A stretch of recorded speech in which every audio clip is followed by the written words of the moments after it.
belajar.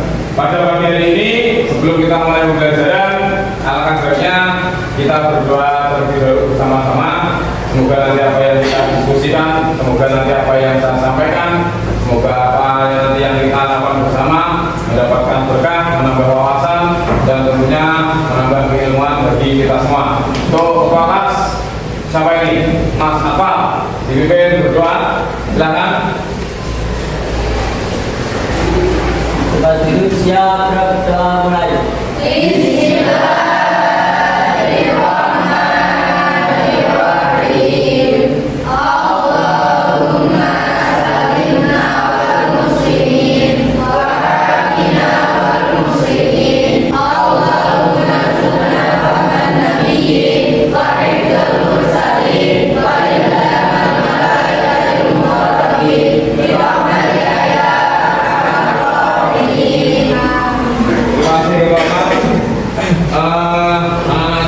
Sebelum kita mulai pelajaran pada pagi hari ini, saya absen terlebih dahulu. Sebelum saya absen, coba itu disiapkan meja belajarannya hari ini, sama dicek kerapian tempat duduk. Kalau ada sampah dan tempat yang kotor bisa dibersihkan. Bajunya laki-laki yang tidak dimasukkan bisa dimasukkan. Bawa kita tinggal semua ya. Betul, nanti malah menampakkan. Oke, kita terlebih dahulu Ahmad Faiz Januda, Ainul Barikatus Soleha,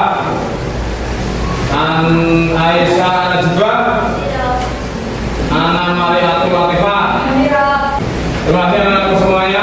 Pada pagi hari ini saya akan menyampaikan materi yang berkaitan dengan Khulafaur-Rasyidin. Sebelum saya mulai materi, terakhir kemarin kami menyampaikan apa kemarin? Baik anak-anakku, sebelum saya mulai, saya mau menampilkan dulu video motivasi. Semoga bisa menambah semangat belajar kalian. Bisa diperhatikan dulu ya. Sekolah untuk apa sih? Kita belajar berjam-jam berhari-hari, mengerjakan tugas yang menumpuk yang membuat kita merasa stres dan tegang. Dan untuk sekolah, duduk, diam, dengar, catat, dan hafal. Setelah kami tadi putarkan tentang video motivasi, nah kalian siapkan satu lembar kertas. Ini nanti diikuti dari tes asesmen awal pemetaan dari kalian. Nah, itu nanti kalian isi dengan pemahaman kalian, dengan hati nurani kalian. Kalian mungkin tidak bisa kerjasama dengan sebelahnya. Oke, bisa dipahami ya? Oke, kita mulai dari awal. Tulis sama lengkap.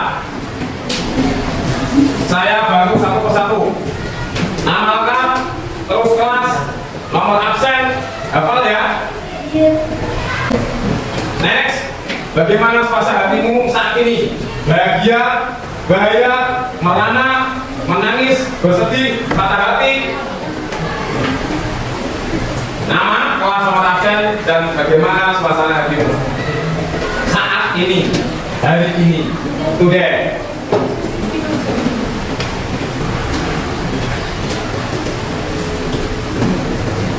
Bisa dimengerti? Saya lanjut ya. Oke. Tentang dirimu, istilah dengan jujur ya. Apa gaya belajarmu?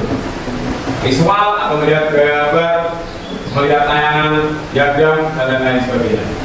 Oke, langsung saja saya mulai dari kegiatan pada materi ini, yaitu materi dari Khulafaur-Rasyidin. Siapa itu Khulafaur-Rasyidin? Khulafaur-Rasyidin siapa? 4 tokoh para pengganti atau periode kepemimpinan setelah bapaknya. Oke, yuk kita belajar sekali. Yaitu materinya ada pengertian Khulafaur-Rasyidin dan juga proses pemilihan dari Khulafaur-Rasyidin. Adapun tujuan belajarannya, peserta didik diharapkan mampu menganalisis pengertian Khulafaur-Rasyidin. Pemilihan Khulafaur-Rasyidin berupaya menanamkan sikap demokratis dalam bermusyawarah. Jadi bermusyawarah itu ternyata sudah ada sejak era Nabi. Bermusyawarah itu ternyata sudah ada sejak era Khulafaur-Rasyidin. Bahkan terbukti sampai sekarang setiap pengambilan keputusan itu pasti ditempuh lewat jalan bermusyawarah. Sebentar lagi pun begitu di negara tercinta kita Indonesia. Sebentar lagi tanggal 14 Februari tahun 2024 kita akan melakukan pemilihan kepala negara yaitu lewat pemilu. Nah, ini kurang lebih gambaran dari arti ulama presiden, yaitu ulama pengganti atau tidak mendapat petunjuk. Itu ulama presiden, orang-orang yang mendapat petunjuk. Ulama presiden adalah pemimpin yang bersedia menggantikan benar-benar Rasulullah sebagai kepala negara atau pemimpin pemerintahan dan pemimpin umat Islam. Empat tokohnya adalah Abu Bakar Siddiq, Umar bin Khattab, Utsman bin Affan, dan Sayyidina Ali bin Abi Thalib.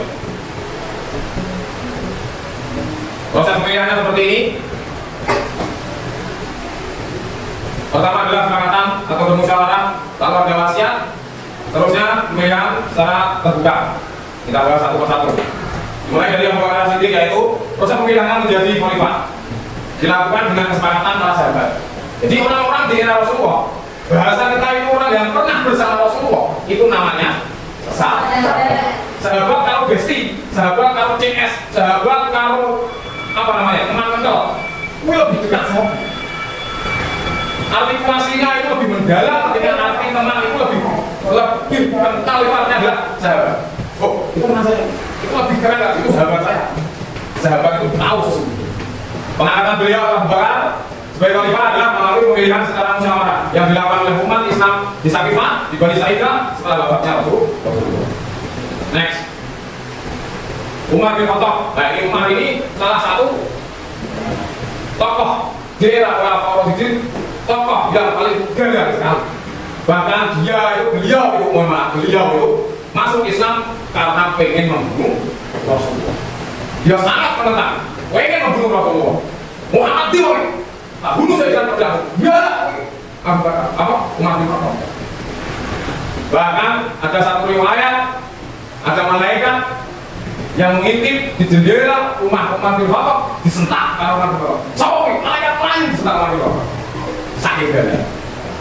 Umar bin Khattab menjadi ulama presiden, mendapat wasiat dari Abu Bakar. Abu Bakar sebelum meninggal pada tanggal 9 akhir tahun ke-13 Hijriah, beliau terkait sakit di kediamannya, memanggil sahabatnya untuk memimpin umat selanjutnya, yaitu Umar bin Khattab. Maaf, ajal bukit sejak. Boleh aku suka boleh ikut apa? Umat Islam pimpin loh, terus sih. Tak masih yakin orang. Aku yakin kalau Umar ini bisa memimpin. Itu wasiatnya dari Abu Bakar. Jadi pemilihan secara wasiat itu pada era Umar bin Khattab. Kemudian babat yang ketiga di era Khulafaur Rasyidin ada Utsman bin Affan yang dipilih menjadi khalifah ketiga melalui musyawarah yang sangat ketat dilakukan oleh umat Islam setelah wafatnya khalifah sebelumnya yaitu Umar bin Khattab. Pemilihan Mas Utsman bin Affan dilakukan oleh salah satu dewan yang dipilih oleh khalifah sebelumnya menjadi salah satu dari mereka menjadi seorang kepala negara. Next, Ali bin Abi Thalib, tokoh satu ini tokoh yang sangat luar biasa. Setelah terbunuhnya Utsman bin Affan, masyarakat beramai-ramai datang membaiat Ali bin Abi Thalib. Ya Ali, wes gak masih cocok, gak masih pas memimpin umat berikutnya selain sampean. Bahasanya seperti itu. Untuk saya tidak menyaksikan materi ini. Jadi Ali bin Abi Thalib ini selain menantu dari Kanjeng Nabi, beliau ini juga salah satu tokoh dari Khulafaur Rasyidin yang memimpin umatnya dipilih secara aklamasi tanpa pilihan, tanpa musyawarah. Masyarakat langsung sepakat, bes, tidak ada yang lain, masih ingin saya tidak. Nah, seperti itu 4 gambaran dari para tokoh di era Khulafaur Rasyidin. Sampai di sini ada pertanyaan? Tidak. Baik, teman-teman semuanya. Sebelum saya beri mikrofon, kita saya sampaikan dulu tentang kolaborasi critical thinking. Ini kalian perhatikan ya. Ini ada semacam literasi yang sudah saya buat. Cara bermainnya, kamu menebak sesuatu tentang materi Khulafaur Rasyidin, kamu menebak sifat ataupun pandangan yang ditentukan dalam pertanyaan, dan kamu menebak dari suatu gambar atau narasi. Oke, sekarang bisa dilihat apa kamu siap? Ya. Oke, berikut narasinya. Pak Amin selalu siap dan bertanggung jawab ketika diminta menjadi imam sholat zuhur berjamaah di masjid madrasah. Ketika ditanya oleh para siswa, kenapa kami tidak pernah merasa malas ketika diberi amanah menjadi imam sholat? Jawabnya adalah itu merupakan salah satu wujud mencerminkan sifat khulafaur rasyidin yang mendapat petunjuk atau bimbingan. Dari narasi di atas tersebut tadi dapat kita ketahui bahwa arti khulafaur rasyidin adalah, ada yang bisa menjawab? Angkat. Ya, Sofi. Orang yang mendapat petunjuk. Oke, pertanyaan buat teman saya. Sekarang kita melanjutkan di pertanyaan kedua, yaitu orang pertama. Ini sebenarnya pertanyaan tak bisa dari khulafaur rasyidin materi yang saya sampaikan tadi di awal. Orang pertama yang membenarkan peristiwa Isra Mi'raj. Peristiwa Isra Mi'raj adalah perintah hukumnya sholat 5 orang yang setia mendampingi Rasulullah hijrah dan sosok yang sangat gigih dalam melindungi orang yang menolak Islam adalah Abu Bakar Siddiq. Dari narasi tersebut, bagaimana cara pemilihan prosesnya dari Abu Bakar Siddiq menjadi khalifah? Ada yang bisa menjawab? Ya. Oke, Mas Ketua Kelas. Benar? Next, luar biasa. Untuk berikutnya belajar kita hari ini saya bagikan selembar kertas. Ini nanti kalian berkelompok menjadi 4 kelompok. Masing-masing kelompok kalian saya tugaskan membuat poster. Kembangkan imajinasi kalian dari materi khulafaur rasyidin tadi. Kalian buat poster tentang topik khulafaur rasyidin mulai dari pengertian dan tokoh-tokohnya. Bisa ya? Oke. Sekarang kalian membuat kelompok baru saya bagikan ini. Sudah kami sediakan ada kertas dan juga spidol dan juga gunting. Silakan.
Sini coba jangan. Oh, kalau tidak biar kalau dua biar.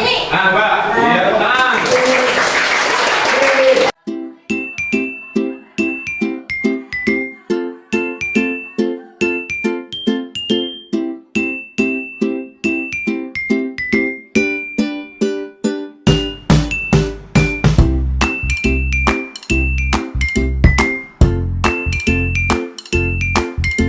Sebelum saya semuanya, saya kasih tugas untuk pertemuan yang akan datang. Tolong perhatikan dari masing-masing kalian mencari di Google, mencari di YouTube masing-masing biografi dari 4 tokoh khulafaur rasyidin. Siapa saja? Abu Kalian pekerjaan rumahnya adalah mencari biografi dari masing-masing 4 tokoh tersebut. Bisa ya? Oke, selanjutnya anak-anakku, saya minta tepuk tangan buat kalian. Terima kasih waktunya pada pagi hari ini. Mungkin ini yang dapat saya sampaikan. Sebelum saya akhiri, ketua kelas memimpin berdoa terlebih dahulu. Kita duduk siap berdoa. Bismillah.